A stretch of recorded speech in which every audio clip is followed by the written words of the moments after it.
وبس يا ستي، هتجيبي البتنجان وتقطعيه بالشكل ده وتحطيه في زيت سخن مغلي، وبعد ما يتحمر البتنجان هتشيليه وتحطي طماطم وتحطي فلفل رومي وفلفل حامي وتحطي كام فص من التوم كده. سبحان الله، كل مره بعمل فيها البتنجان بطريقه مختلفه بيديني طعم مختلف تماما. تقريبا انا عامله في صفحتي دلوقتي اكتر من 10 وصفات للبتنجان ما بين مشوي ومقلي، وكل مره طعم مختلف. من اجمل الاكلات النباتيه البسيطه اللي من غير لحمه وفراخ، ولاي حد نفسه مش بتتفتح على الاكل ده بيفتح النفس. بعد ما بقلي الخضار كله في الزيت زي ما شفتوني كده، ما عملتش اي حاجه غير اني قطعته وغسلته كويس ونشفته من الميه وسقطته في الزيت المغلي. وقبل ما احط الخضار بتاعي حطيت معلقه من النشا علشان الزيت ما يغمقش. ونطلع الخضار على مصفى عشان ينزل اي زيوت زياده فيه، ونبتدي نقشر كل الخضار.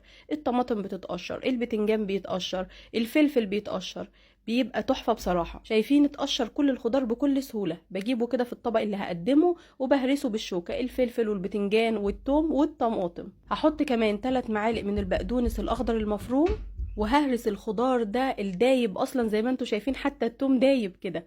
ههرسه كله بالشكل ده. بصوا اصلا الشكل كده يفتح النفس.